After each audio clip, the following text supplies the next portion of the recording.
Welcome, everyone. It is week 4, and that means it is time for the Bleav NFL live stream. This is the week 4 reaction show right here on the Bleav YouTube channel. So jump in the chat, drop a comment, join the conversation. Come hang out with us for the next hour because we're going to talk about another wild day in the NFL. It started in London.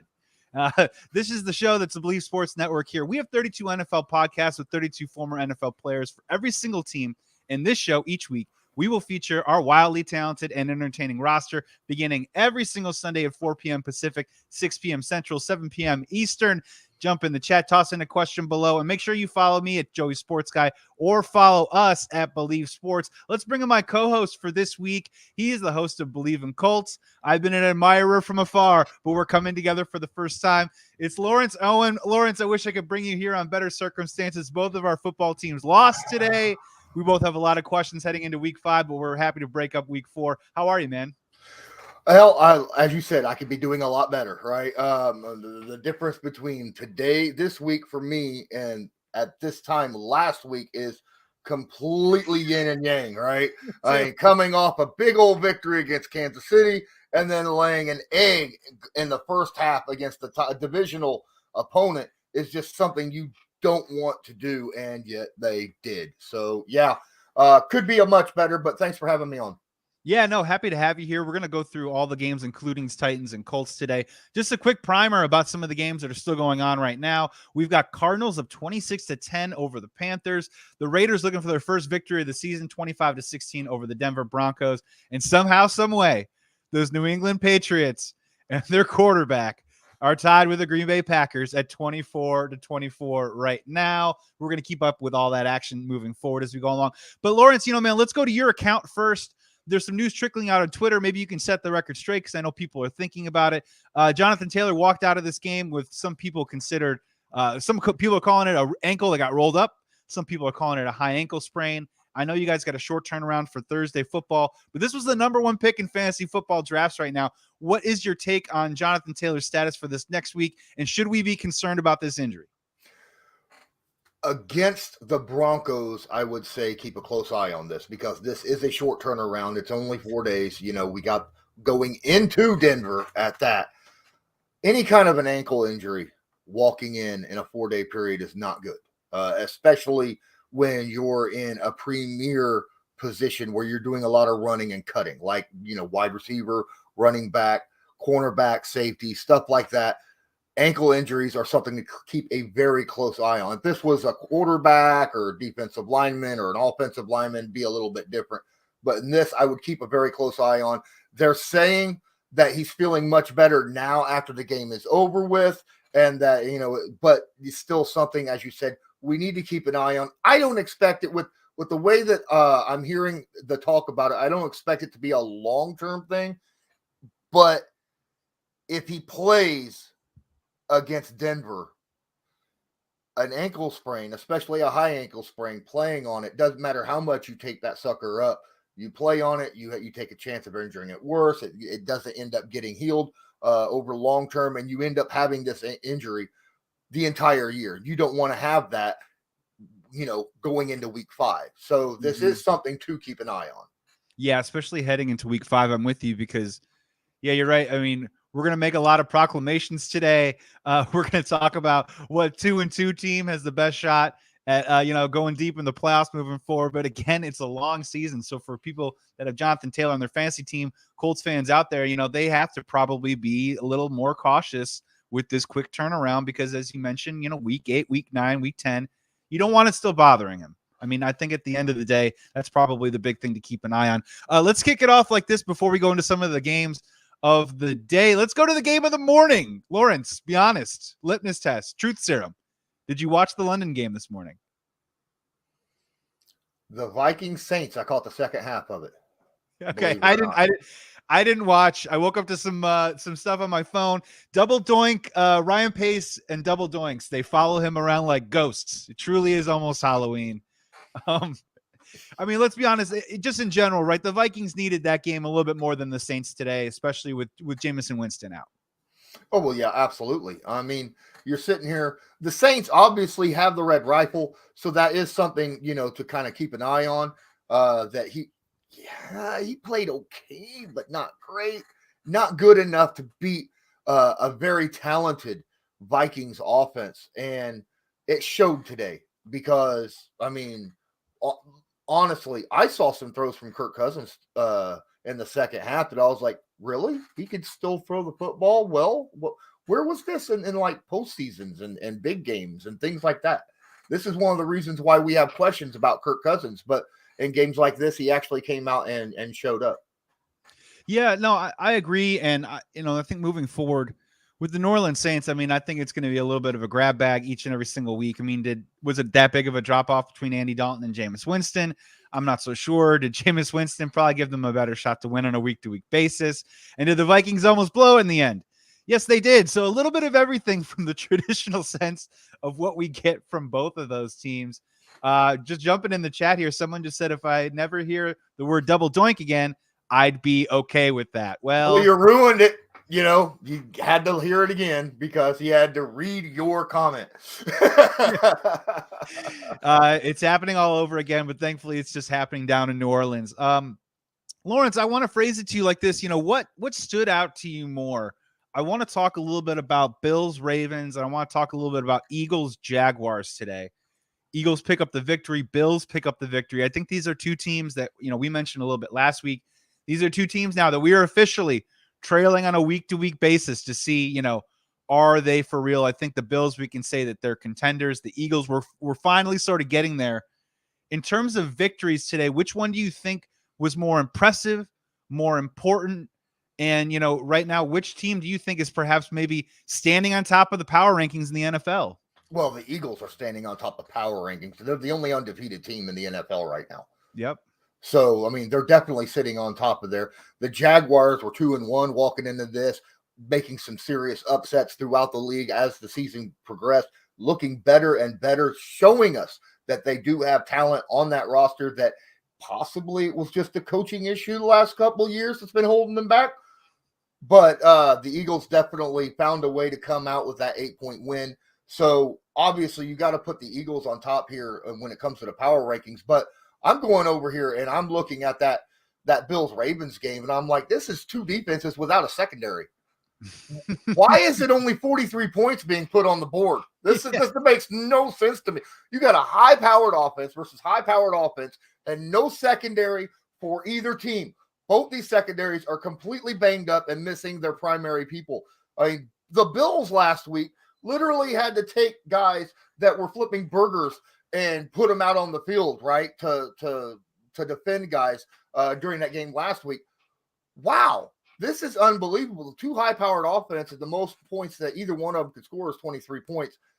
That actually has to be more worried than their defense does. Yeah, and on top of it, too, as well, the Ravens got shut out in the second half. And then you dive a little bit deeper into the numbers, and if you're watching that game, the Ravens had the ball a ton in that game. If I'm pulling it up right, time of possession, Ravens 38 minutes, Bills 21 minutes, almost a flip side of what happened, with the Bills and Dolphins last week. The Bills lost that game, but they racked up 90 plays or whatever it was and then fell short. I mean, the Bills are a really interesting team to me where I think everyone wanted them to come out and just start ripping teams apart a little bit. But each week there is kind of something that you can kind of pick at, a little bit of a criticism. They're not a finished product, correct? Even though they're winning some of these games. The Ravens? No, they're not a finished product. I mean, come on. You got Lamar Jackson throwing 29 passes and only has 144 yards and 2 interceptions. That's not a stat you want from your quarterback. Yeah, it's nice. He had 11 carries, 73 yards. You shouldn't be the prime. I mean, you're a quarterback, Lamar. I get it. You're great. You could do both things, but you're a quarterback. You need to leave J.K. Dobbins, who is your stud, out there and let him get your majority of the carries. He had 13 carries. Lamar had 11. I mean, that's kind of worrisome to me. Just same thing. I was on the flip side with the Bills, right? I mean, Josh Allen had 11 carries too, practically mirrored Lamar Jackson in the running game. Yeah. And what is this? What is this with putting your star quarterback out there, letting him run the football in hopes that he might end up getting hurt? I don't like this at all. I love watching both these guys play. I'm afraid we saw last year with Lamar Jackson. He rolled his ankle, missed a few games. We don't want to see that with Josh. We don't want to see that with Lamar this year. I mean, both these teams already have problems with injuries in their secondaries on their defenses and other positions. We don't need that with the star quarterback on either of these teams, and this is worrying me a little bit. What's going on with both of these guys? Because I'm honestly thinking that both McDermott and Harbaugh are actually calling plays for these guys to run the football.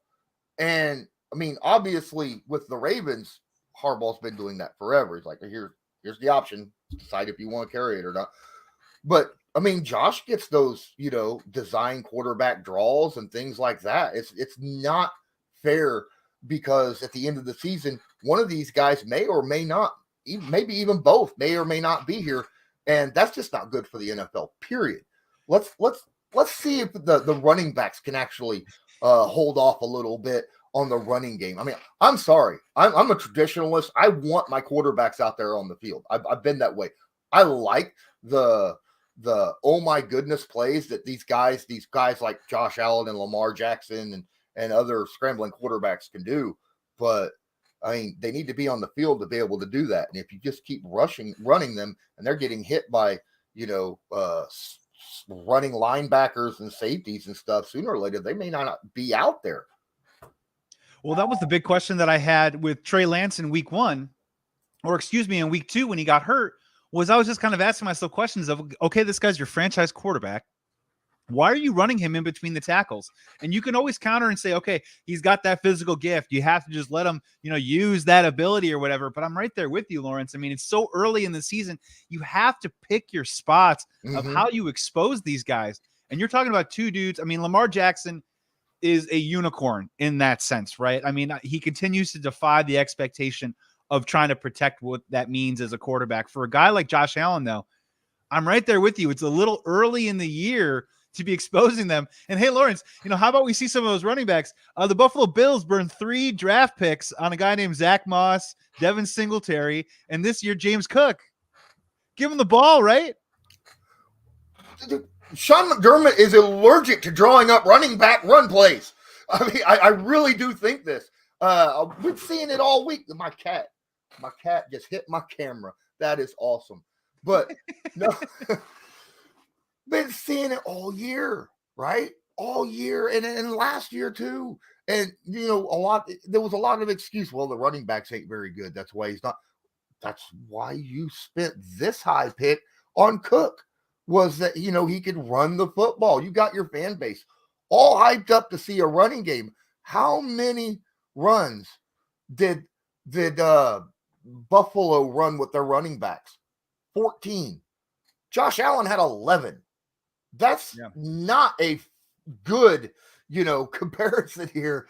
We need to make that a little bit better there in the favor of the running backs when it comes to that kind of play calling. Yeah, and I think this is a little bit of a larger issue that we're about to dive into right now. But let's bring in our guest really quickly, because I think she's going to have some thoughts and opinions too about the running game, particularly going on with her football team at this particular moment. We're about to add her to the stream. She is one of the hosts of the #1 Bengals podcast on the Bleav Network. We are bringing her in right now. Hello. Hey, hey everyone. So just full disclosure, people screw up my last name pronunciation all the time.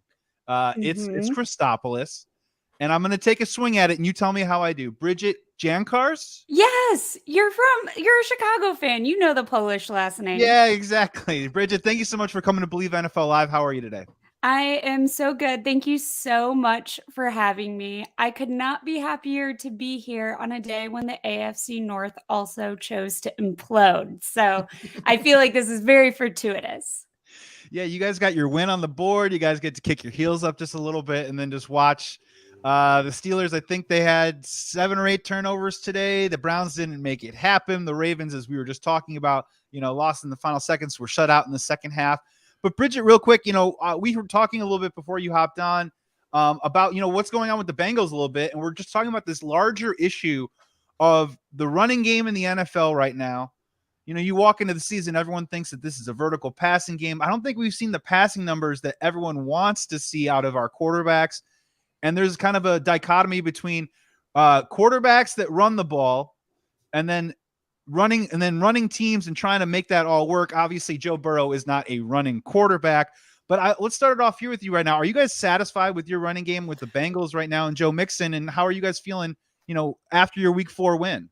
So I don't think we're totally satisfied yet. The offensive line is gelling way more than they have. After week 1 on our show, I said, people wanted to kind of do a referendum on Joe Burrow. Was he still going to be good? So it was on the offensive line a little bit, but this is a bunch of new guys. They've never played together. They've got to figure that out. Mixon, I think he averaged maybe less than 3 yards a carry on Thursday night. That's not the Mixon that Bengals fans got used to last year. Interestingly, though, Pirine has a really keen ability to just turn it on when he needs to. We didn't really get to see him do that on Thursday, but the air game was working a lot better than it had in the prior weeks. So I would say we're still not feeling like it's quite as sufficient as it needs to be. Burrow's not a running quarterback. I think with his injuries, with the appendectomy this summer, I would like to keep him out of having to do too many run plays and risk those hits. He's too important, Bridget, right? That's kind of the larger point. Like, Josh Allen is being put in harm's way here, every 5th or 6th play. But I think at least the Bengals understand that, Joe Burrow upright and throwing passes is the most important way for you guys to have success this season. And we only do that, right? And people were saying, do you have to have a run game to have this whole play action narrative? We do, right? Because what we've seen is that teams' defenses are ready for our air game. I mean, we've got a tremendous wide receiver trio, and you can't double all of them, but Chase has gotten a lot more coverage this year. He's not just in one-on-one man.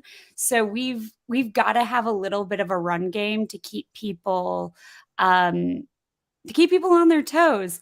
There was an interesting Reddit yesterday, maybe, or Friday, that had Joe Mixon's tells on whether he was going to run the ball or get a pass.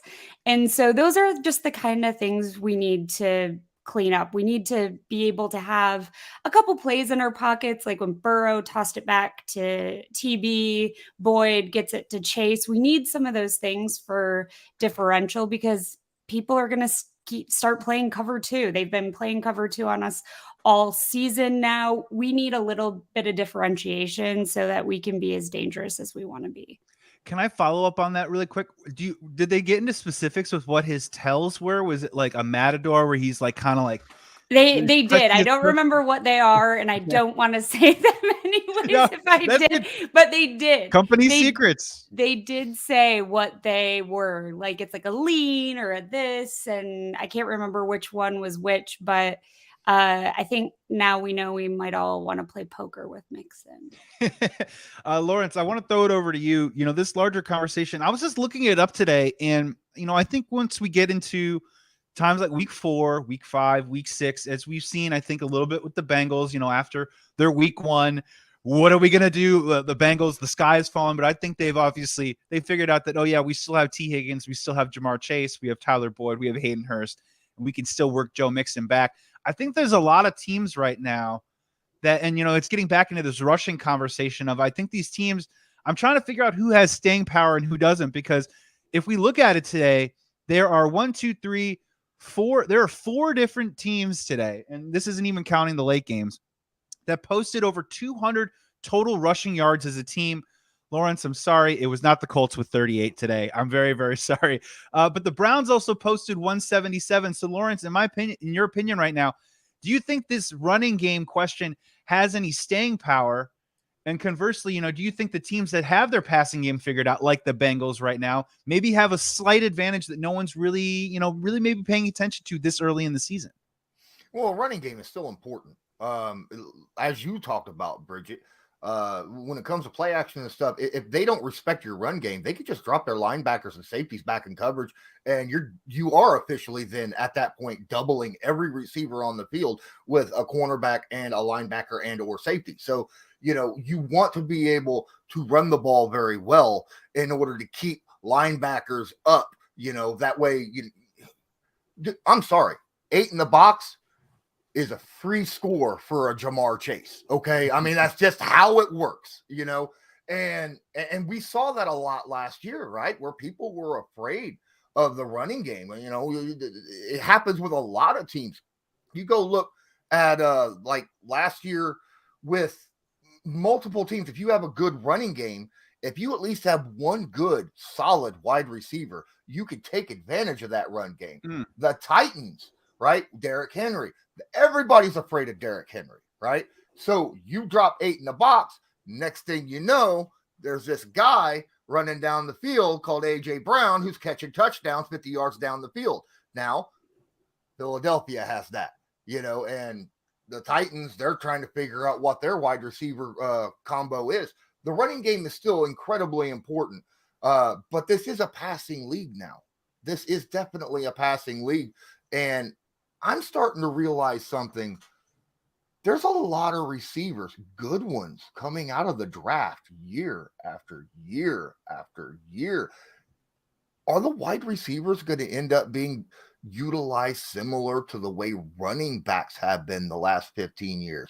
Use them up for their 4 years, throw them away, pick up a new one, kind of like what the Titans were trying to do with A.J. Brown to try to save money, because we're seeing guys get stupid contracts at wide receiver now. Look at Tyreek Hill. I mean, he's making what, $30 million a year? He's worth every dollar so far, though, right? I'm not going to disagree with you on that, but that's still a lot of money. I'll take it. I'll take that contract. We did okay covering Hill. There you go. Picked it up. No, Lawrence, you're bringing up an interesting point, and and Bridget, I mean, you can understand it too as well. I mean, I don't think when Jamar Chase went that high, I mean, in the draft a couple of years ago, I think there was a lot of people that were out there, having criticism about that. You can't take a guy that high. The Bengals need offensive line, this, that, and everything else. But I mean, it's worked out pretty well for you guys right now. And in many ways, it isn't just a standard, but it is a trend that is becoming more of a norm. Yeah. And the Bengals were so smart in that 2021 draft. And what I love, you can hear any interview with Burrow about this. Like, Burrow didn't influence it, or he wasn't like, hey, you got to take that guy or I'm going to be pretty salty, but he did share his opinion. And I think what the Bengals did now in the offseason with the O-line free agency signings, I think that was all pretty smart. And I know the Bengals have gotten historically a lot of crap for like the business end of football, not just what's on the field, but like what they're doing in the off season. And I thought they were really strategic. I'm not sure I was actually at the draft. The Bengals were kind enough to send me there this year, and I got to read a pick. So that was super fun. But as we look at I read Tyson Anderson's pick. 166. Yeah, it was really fun. But like then you get to see the draft class a little bit more closely. And I think we made really incredible draft picks this year. Dax Hill was an amazing pickup. So all said, I think Jamar was an excellent pick. And do we wish Burrow didn't get hit as much? Is that Aaron Donald kind of smash on the last play of the Super Bowl going to haunt me until my deathbed? Absolutely. And I don't know that we get to the Super Bowl without a Jamar Chase. So I wanted to launch into some AFC North talk, but we're gonna get off the highway for a second, and we're gonna park. We're gonna go back to this NFL draft situation right now. So Bridget, walk me through this. Did you keep both hands on the card? Did you put like a hand up in the air when you named it? Did you work on delivery and tone? What was the prep like? What was the process like? Just take us behind the curtain of getting that great honor. Yeah. So this is my card. This is what I read. Mm-hmm. And then I got to hand the jersey to Goodell for Dax's, which was really fun because that's like first night of the draft, first round pick, got to kind of chew the fat with Goodell off stage, waiting for the pick to be announced. I actually knew who the Bengals were picking before the commissioner did, which just felt kind of like, Yeah, so it's funny. We traded up, if I'm correct, because I had that card somewhere. I think we traded with the Bears for the 166th pick. Oh, that's right. Yeah, we were collecting 6th-round picks like Happy Meal toys. We had to collect them all. We wanted So every 6th-round pick. I had to get up there and say with whatever trade, and now in 166th pick, like I feel like I have a little bit of a speech impediment, and they were very cruel and gave me the hardest number to say. And I feel like I flubbed that. I got up there and I didn't know if I wanted to say 2022 draft, is that right? Or 2022. And so I look like I can't tell you what year it is. But because like all of this is happening in real time, right? The production crew is in the back, like Tyson Anderson, Toledo, defensive, and they're like, they even I don't know if you can see here, they phonetically printed it for me. Like they thought I couldn't. That's I was like, thoughtful. I'm a pretty literate gal. If you tell me Tyson, I'm going to I can repeat it, but I know the nerves and the camera. So they just are like rehearsing it with you, go out, say what you're going to say. I added in a bunch of Bengals, Queen City, Who Day, Welcome to the Nice. There Jungle, you all of go. the things. You had to fit I something in. think the NFL, was it the NFL Network? It wasn't actually on most channels, but there was like this running commentary, and I just got shade from whoever was on it. Like, there she is, just throwing in all her team slogans. But it was really, really fun. Like, what a cool draft to be at in Vegas. The NFL puts on a tremendous show, but they prep you pretty well. And being in the jersey room, which they had open the first night, is really cool because you're hearing all of the picks about 2 to 3 picks before it's actually getting announced. So they take your phone. You have to be really quiet, but really cool to see them like press the jerseys for the new guys who are coming into the league. What an honor. And Andy Reeson, Anderson. It's like, oh, come on, we can do this. Real quick, Lawrence. If Bridget was out there and in the 2022 year of our Lord pick, 166th round pick, we select Lawrence Owen. Are you are you bear hugging Goodell? Are you the bear hug guy? Are you shaking his hand if you were in this fictitious world picked in the NFL draft? What would be your walk up? My walk up is probably the short handshake up close, crossbody handshake with one hand behind the back. Yes. Oh, business. Yeah. I like that a lot. Give me the jersey, roll it up. Let's get a picture. Wow. Thank you for sharing that story. What a cool honor. Absolutely. And dare I say, if the Bengals win the Super Bowl, they're probably going to have to create a tradition now where you read picks on a yearly basis. Why? And if it ain't broke, don't fix it. Bridget, let's just open the floor up to you. You mentioned a little bit about the AFC North today. A lot of storylines in there. What stuck out to you the most? I mean, it was a good day to be a Bengals fan for sure. It was a great day to be a Bengals fan. Fun story. So I live in Cincinnati. I live about 10 minutes from the stadium, and our local game was the Browns Falcons, which was like the least interesting of the games I wanted to watch. It was a great game, but I didn't want to watch it. I wanted to see. Yeah. I wanted to see Jets Steelers, but most importantly, I wanted to see Ravens Bills. We're going to Baltimore next week, want to see that. But I have said all along that I think Baltimore is our toughest competitor in the division this season. I know there were thoughts about, will it be the Steelers before we knew what was going on with whether or not Deshaun would play or how many games he would actually play. And people thought the Browns might be competitive. I think the Browns have cursed themselves a little bit in some ways. So they're the least of my worries because I live in this superstitious world, as my co-host would be able to attest to.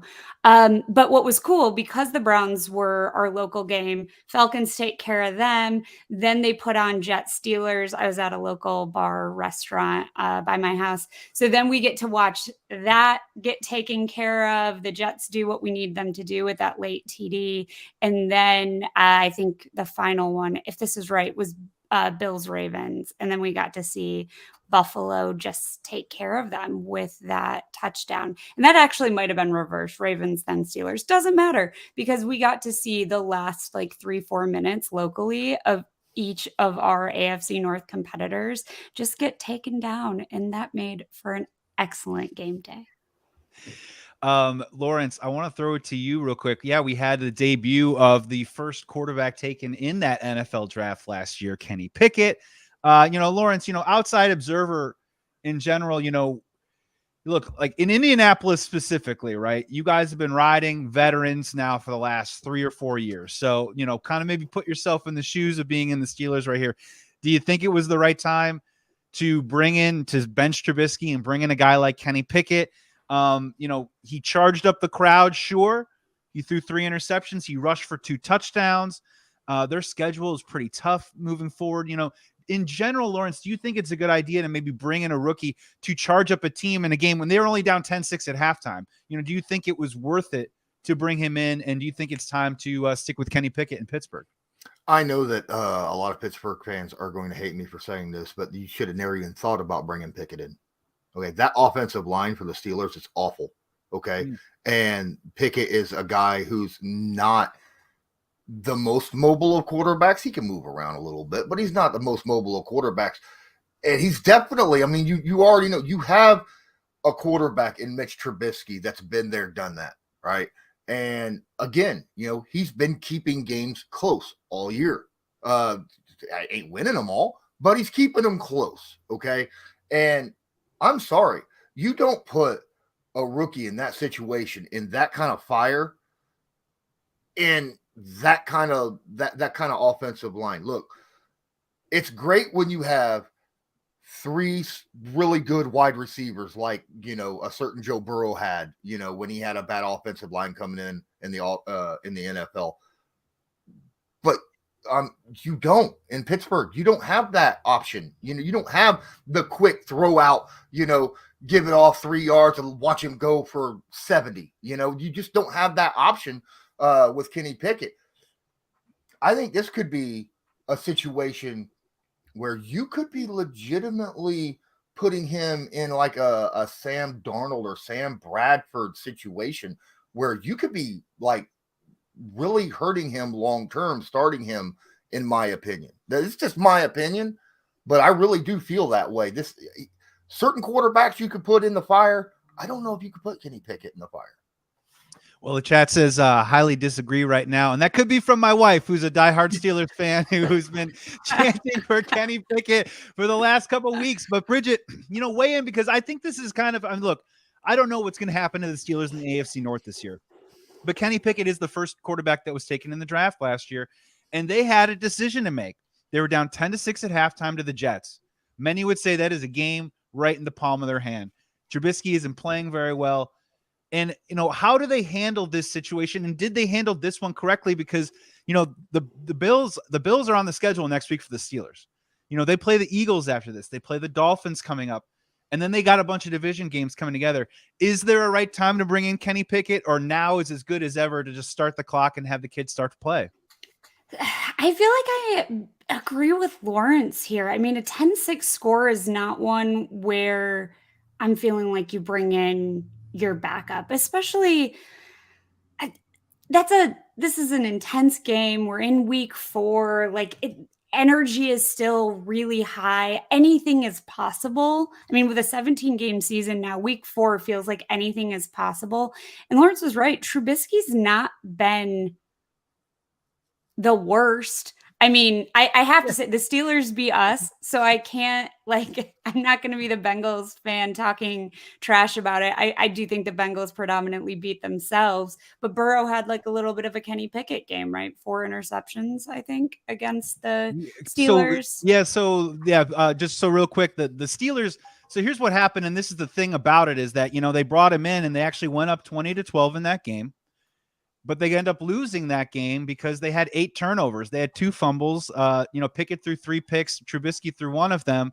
It's not like the Jets were that much better, but no, you're right. I mean, he came in and, he had a rookie play like a rookie, So I mean, there's a part of me, I always like a little bit of intrigue and risk in football. I'm typically the one who we're going to go for it on 4th down. And I'm like, yeah, do it. Like, let's see what could happen, other than the choice on 4th and 1 on the Thursday night game when we should have just taken the field goal. But that's another story. I don't think it was fair to Pickett. Trubisky wasn't. He like you said, he wasn't playing awful. I would have stuck with what's relatively working than add a completely new variable into the game.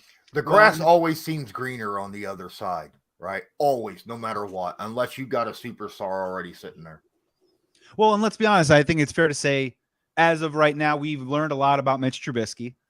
I think we can project what Kenny Pickett's ceiling can be, but I'm also looking at his schedule moving forward, and I'm just saying, are they going to put him in the best position to succeed? Or is this, is this the thing that maybe the Steelers are going to have to deal with is this a transition year? Because now it is Kenny Pickett time. So just let him grow, right? And just let him play. And maybe it's a little bit less about wins and losses now. Maybe it's more about his maturation and progression. I want to move on to a different game really quick. I just want to, this wasn't really circled on anyone's schedules or calendars. And Lawrence, if you want to go first, but the Lions are kind of must-see TV right now, right? I mean, let's be honest here. First of all, the Hard Knocks thing, I'm in the NFC North, right? And my Bears suck, so blah, blah, blah. But, everyone's like, the Lions are going to be so great this year. Just you wait, blah, blah, blah. That defense is so putrid that, Lawrence, they're kind of must-see, right? They're giving up 40-plus every single week. They gave up 48 points to Geno Smith. I mean, how are we not putting this on our DVRs one way or the other? It's a train wreck that we all have to pull over for. But the Lions are making interesting games every week. Every week. Every week it's interesting. It's something interesting with Dan Campbell, I think. It's just his style of coaching is kind of a throwback, right? To what we're not used to seeing in today's NFL. And I mean, you don't hear coaches go out there and bite their kneecaps off. You just don't hear that. And look, you talk about how the Lions gave up 40, they scored 45 themselves, something like that, right? 48-45. Who would have thought the Bills and Ravens were going to play and the Lions and Seahawks were going to play, and you're going to pick one game that's going to have 93 points in it? Who are you picking? All right. That's Geno Smith and Jared Goff every time. Yeah, every time. The one thing I will say, Joey, if there's any team, and I am from Michigan originally, I've been in Cincinnati about a decade, but if the Lions are going, or if you're going to find a team that's going to figure out how to lose a game, I mean, it's the Lions. They're just figuring out new ways to lose, and it's a little bit more compelling than it's been in the past. Now, I predicted a Bengals-Lions Super Bowl this year, a little kitty cat Super Bowl. The Lions aren't giving me a lot of confidence in that prediction. We'll see what goes on. But they're also, I mean, the Lions are trying to take care of a lot of injuries too. I think that's a team we all want to believe in. But damn, they just, when they were down 30-15, my husband's a huge Lions fan, and he's like, do you think we'll come back? And I think I tweeted, like, are the Lions going to like have a reverse Lions-esque game where they don't blow a big lead, they come back against a big deficit and win? And it looked like they could, but history has a way of repeating itself. The other half of our households are having a tough day. I'm also a loser today too, as well. So we're a full set here in the Christopoulos household. Yeah, that's a really funny way of putting it. I'm also kind of like thinking and fantasizing about a Lions-Bengals Super Bowl. What is it, 55-50? Should we just throw it out there? The first, if we take home the Lombardi, I'll like sign on to that prediction. Because I was trying to think, Lawrence, too. It's like watching the Lions right now. It's like, is it a crappy rom-com? But, maybe to Bridget's point, maybe it's that amazing, really bad Bruce Willis straight-to-video thriller that all the loose ends are going to be tied up in the end. and somehow, some way, the Lions are going to figure out a way to lose. I just stood back in awe at that game today. It was just incredible. Geno Smith and Jared Goff dueling. Seahawks have 235 team rushing yards. Hawkinson for 179, 2 touchdowns. I mean, line it up, man. It's a marquee matchup. But you also know Bengals defense is not letting the Lions score 50 points. This is true. Unless it's a hardcore garbage time. And they're just distracted from Rihanna's halftime show and something goes awry, right, Lawrence? Didn't like three years ago we seen like a 53-50 Kansas City Rams game? And it was, the Rams at the time had a pretty good defense, so that was one of them weird situations. And there was a lot of turnovers in that game too. So, I mean, anything's possible in the NFL. I mean, we could watch a Jets Giants game that scores 100 points. It's weird. It's weird the way because if you look at the standings right now and how games are turning out, this year's NFL is completely flipped and on its head compared to what we're used to with the NFL from years past. Yeah, I think that was back also too when before they adjusted the headset rule with Sean McVay and here up to pre-snap. There, I said it. Sorry, Lions fans. You're 1-3, still ahead of the awful Chicago Bears team. Let's do a final topic here before we let Bridget go. Thank you so much for joining us here on Bleav NFL Live, Week 4 edition. Let's do, Bridget, if you'd like to go first here.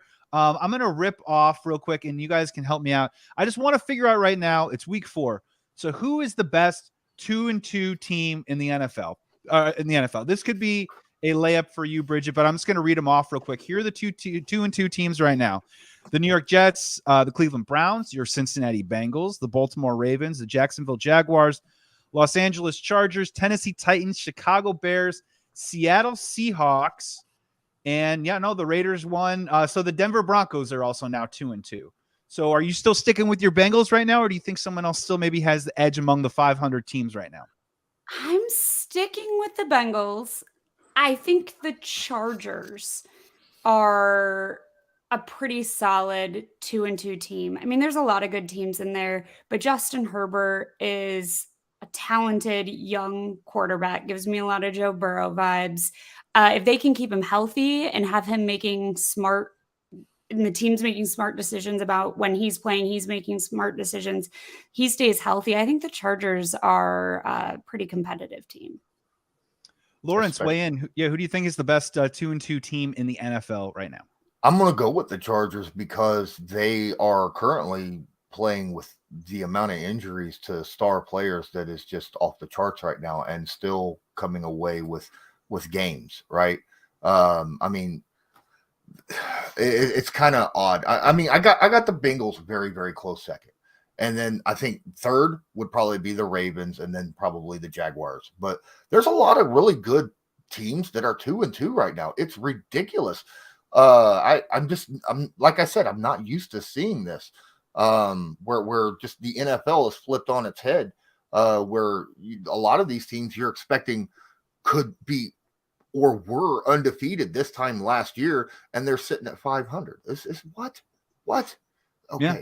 The Packers are in overtime right now against the Patriots, tied at 24. And if the Patriots figure this out, suddenly they're going to be in that mix too, as well as a 2-2 team. I mean, it's early, right? Of course, there's plenty of time for at least, I think, possibly half of these teams to become playoff teams by the end of it right now. But you are in the same breath putting the Jets and the Bears in the same sentence as, the Bengals and the Packers. And that's kind of the beauty of where we're at in this NFL season right now. Yeah, it definitely is. I mean, come on. Now, the Patriots-Packers game, did you honestly think the Patriots had a shot at going 2-2 against the Packers? No, there's 16 points in my confidence pool right now. It's going to crush my week. I mean, no one thought, and who's this zappy fella that just walked in and is like, I'm going to start throwing touchdowns. Heck with it, against this Green Bay defense. This is not cool. This is backup quarterbacks, though. I mean, and then Zappy right back up to the backup. Backup quarterbacks are having themselves a year. I mean, Cooper Rush, the Cowboys don't look terrible with Cooper Rush. No, No. Follow up real quick. Do you stick with Cooper Rush, or, Dak Prescott wants to come back in week 5? Do you maybe quietly tell Dak Prescott to, chill out one more week? Let's just Keep your wait this hat out a little on. bit. Help Yeah. them out. Yep.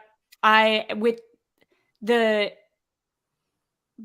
poor playoff showing last year, just sort of the history with the Cowboys, I stick with the known entity here. Cooper's delivering. Dak didn't deliver well in week 1. I don't know why if something is cooking, I don't know why you would change the recipe. Bridget, thank you so much for joining us here on Bleav NFL Live, week 4 live stream. Please, before you go, throw out your socials, plug the number 1 Bengals podcast, and do us a favor for maybe someone watching this live stream for the first time to the Bleav YouTube network. Just talk a little bit about your guys' show. It's a little bit unique. It's a little bit awesome. So just break it down a little bit of what to expect from hopefully a really successful season for the Bengals. And then, I don't know, throw one more on your plate. Give us a winner of Kansas City, Tampa Bay tonight too. All right. So my socials at BT Jancarz on Twitter. And then my show is the number 1 Bengals podcast. It's on Bleav. We are 4 buddies. 2 happen to be humans. 2 happen to be puppet Muppets. And we are kind of bringing our ridiculous takes. John Sheeran is our football guru, the one who knows what's going on. I'm the fan that's just happy to be there. And then we've got these amazing puppets, Daddy-O and Hoji, who don't know they're puppets, who are also just huge Bengals fans and kind of see the world through slightly different lenses. So if you want a little bit of a different podcast experience, I would totally tell you to check out our show. We're always having a lot of fun, and we try to infuse a lot of comedy in it. And then I got to go Kansas City for the pick tonight. Tom Brady seems unwell. The Bucs seem a little unsteady. I feel like Mahomes had a little bit of a shaky start last season. The Chiefs, though, are looking solid enough, I think, to take down this shaky Bucs team. Bridget, Jancarz, thank you so much for joining Bleav NFL live stream week 4. Thank you so much. Hopefully we can have you back. Hopefully we can have the rest of the crew on at some point this season. And I do remember sometime last year, Daddy-O came on my podcast. It was week 2, Bears Bengals. And I just don't know. Something happened in that game. And you just tell Daddy-O I said, what's up? That was one of our almost games, but yes, you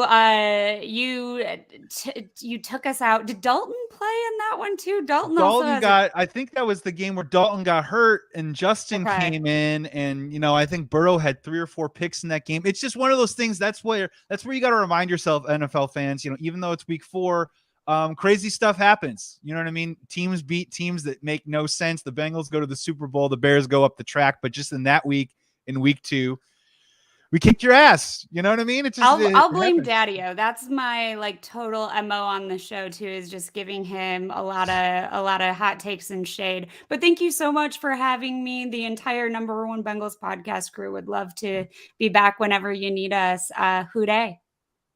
Thanks so much. 18 weeks in the season. We'll definitely have you all guys back. Thank you so much for coming on, Bridget. Lawrence, man, we just got a couple more minutes here before we sign off.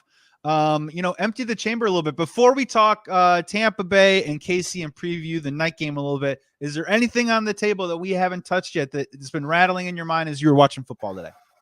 Oh my goodness.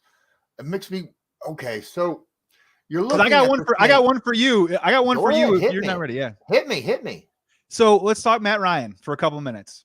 Okay. Let's start here. Phillip Rivers, Carson Wentz, Matt Ryan. Which experience has been more pleasurable up to this point? Phillip Rivers by a long shot. Okay. Long shot. Yeah. Right.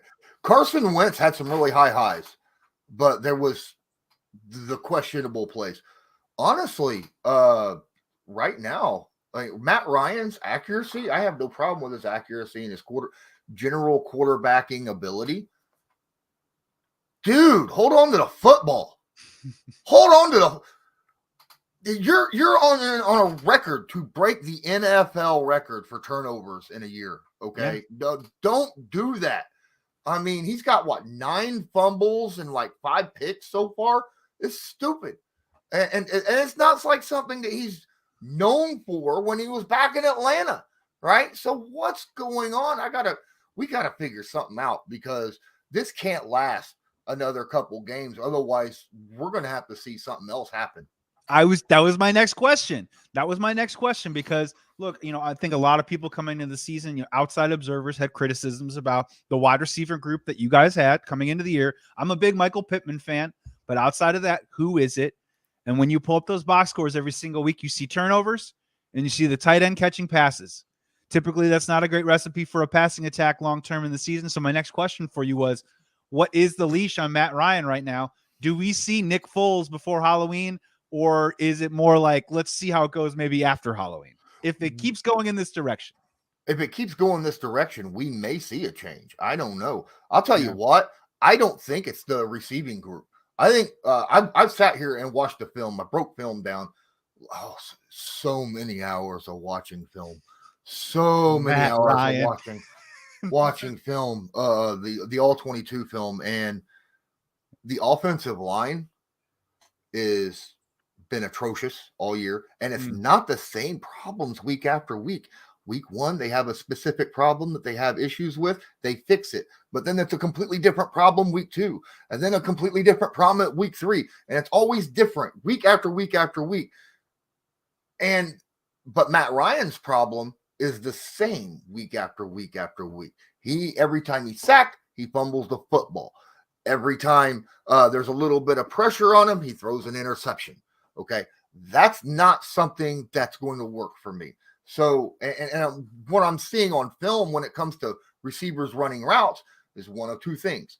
Either A, they have room, if they have at least 3 seconds to run their route properly, there's at least 2 or more receivers out there running routes that are open, that have space and separation. Now, I can't count it against them if it's 1.5 seconds in and Matt Ryan's getting sacked or pressured or something like that, and he has to run or whatnot. At that point, 1.5 seconds isn't enough to run, a skinny post or something like that and get your separation on your cut, because your cut hasn't happened yet. So I can't look at that and go, that's on the receiver. I'm looking at this going, this is mostly an offensive line problem, and then a problem with Matt Ryan holding on to the football. Today, the tight ends, absolutely. Honestly, the tight ends all year have been absolutely phenomenal. That's one of the positions that Colts fans was like, we need some help here. We ain't got nothing that, that works, that's proven, but they're proving themselves perfectly fine. The receivers were, getting open and making catches. Now, week 1, we had drops. Right, the rookie Alec Pierce had a drops, and then another receiver had a drop in the back of the end zone. Didn't see Pierce week 2 because of the concussion, but for the most part, I like our receivers. I like our tight ends. It's the offensive line not being able to protect or create holes for the running game. Jonathan Taylor should be getting more than 2 yards a carry. This is just straight up facts. Okay. No, I think he only had 62 rushing yards today. And this is kind of rounding out the circle of how we started this Bleav live stream today a little bit about talking about Jonathan Taylor. And if Jonathan Taylor is going to be, let's just say, even 10% compromised in the weeks to come, that's going to fall more and more on the shoulders of the veteran Matt Ryan. And for a team that I think a lot of people, I know I did, penciled into winning that division this year, suddenly that task looks all the more daunting with a Jaguars team that, let's see on the Jaguars, right? They're frisky right now. They're in games. Obviously, they played well the last 2 weeks. They lose to an Eagles team this week. What does that mean moving forward? I'm not really ready to call them contenders or pretenders, but in that division, though, there's someone to definitely keep an eye on. And again, you guys play a Titans team today that, look, is boring and isn't sexy. But at the end of the year, they're going to be sitting there with 8, 9, 10 wins. And you guys are going to be asking yourselves, how did we lose to this team? We have way more talent than them. And that's, I think, a story that's yet to be told a little bit, especially with Matt Ryan, former MVP, guy's been to a Super Bowl. Can he hang on to his job? And let me ask you just real quick, with Frank Reich, is there any pressure? Is there more pressure than normal because of the problems that we saw with Carson Wentz last year to maybe make a move off of Matt Ryan? Are those mutually exclusive a little bit? Because the outside narrative to me a little bit is the Colts keep bringing in veteran guys. And look, Phillip Rivers just kind of aged out, but Carson Wentz to Matt Ryan now. Is it Frank Reich? Is it the veteran QBs? What is it? Who is it? Is the leash a little bit shorter because that narrative is growing, or is that just the outside observer seeing things and, trying to make something out of nothing? Well, I don't know. I mean, is the outside observers talking to the inside observers, the Colts fans themselves? Because that's a narrative that's been pushed quite a bit all year since week 1.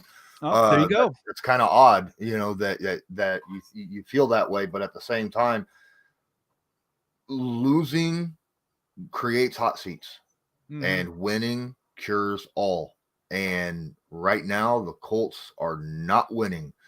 It's making it look more and more like the Chiefs gave the game away in week 3 rather than the Colts seizing the opportunity to win it. So, we got to look forward.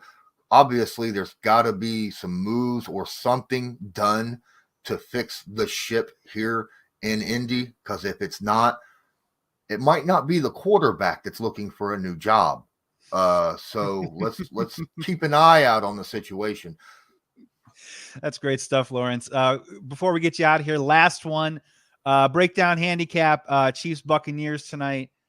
Who needs to win more, and who's going to get the win tonight? Well, honestly, I think the Buccaneers need it more. Yeah. I think the Kansas City Chiefs will win this game. But I think the Buccaneers need it more, just for the simple fact that they're kind of on, that they haven't looked good all year, period. But they've had injury issues. My goodness, do they have a wide receiver that doesn't have a problem? That's the big question, right? Gage, Godwin, Jones, Perryman. I mean, they're all hurt. They're all hurt, and that's a problem. Even look, Tom Brady, I'm not worried about him being on the injury report, because he's on the injury report every week. I think it's just to throw people off. Okay, it's been like that since he was a rookie. I think he's always been on an injury report, but he's always fully practicing and then plays in the games. Kansas City shot themselves in the foot last week a few too many times. I think that they fixed that problem.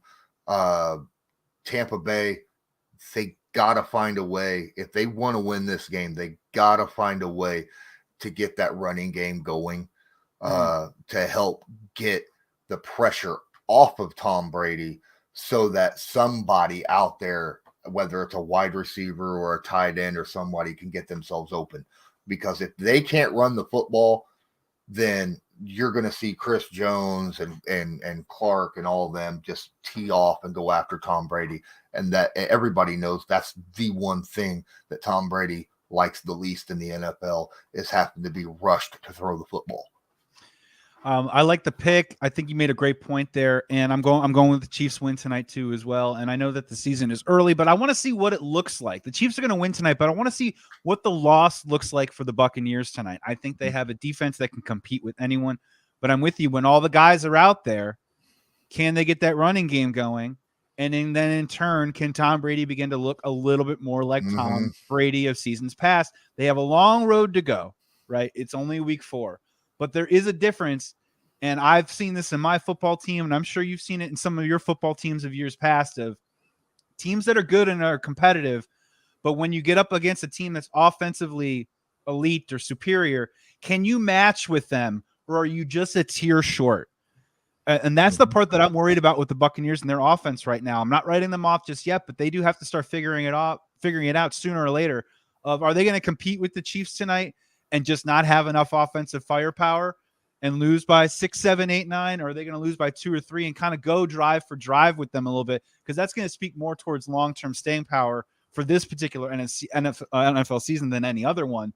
And, sometimes, some of these teams just don't have enough, right? They're just a little bit short. Are the Buccaneers offensively a little bit short? And that's my question over the next month. Can the Tampa Bay defense knock the Chiefs offense down a peg to the Buccaneers level, right? And make this an even score game. That's also something else that we got to keep an eye on as well. Lawrence, man, thank you so much for joining the Bleav NFL live stream. Before you go, my friend, please plug your show, throw out your socials. Thank you so much for coming on and co-hosting with me, man. This is the first time us hanging together. We've seen each other in the meetings before, but now we're talking football together. I had a lot of fun, man. There's 18 weeks in this NFL season. I'd love to have you back as a co-host or a guest anytime. Throw out your socials, man. This was fun. Hey, absolutely. This was fun. Thank you for inviting me, and you feel free, man. Hit me up anytime. My name is Lawrence Owen. I am the host of Bleav in Colts, and I have two fantastic co-hosts, former cornerback Gerard Powers and current safety for the Indianapolis Colts, Rodney McLeod, the former safety for the Eagles. He just joined this past week. We got a couple episodes with that on there. He won't be on this week because of the short turnaround. The 4 games or 4 days between games. Yeah. Can't really do much about that, but he will be on the rest of the season after that. You can go follow me on Twitter and Instagram at Colts_law, and YouTube is Lawrence Owen. So I appreciate you having me on again, and look forward to the next time you give me a shout out. Say, hey, can you come on, man? We're going to do it again soon, and hopefully we're not talking about Nick Foles, because I've lived that experience, and I'm praying for you guys that it doesn't happen. This was the Bleav NFL live stream week 4 reaction show. Thank you so much for coming in and hanging out, or thanks for watching it post game. Leave a comment or a question below. Make sure you come back every single Sunday, because we're hosting this at 4 p.m. Pacific time, 6 p.m. Central, 7 p.m. Eastern, right in between that late game and the night game. What are you watching on TV? You watching Dogs and Cats? You watching Guy Fieri? Whatever. Come hang out with us. Keep talking football, because the Bleav Sports Network has 32 NFL teams paired with 32 NFL hosts and 32 former NFL players for every single team, covering every single game, pre, post, anything that you need. And our wildly talented roster like Lawrence Owen and our guest Bridget Jancarz today are there bringing it for you every single week, every single time. My name is Joey Christopoulos. Follow me at Joey Sports Guy. We will see you next week. This was week 4. Be well, be safe. Please be good to each other. We're out.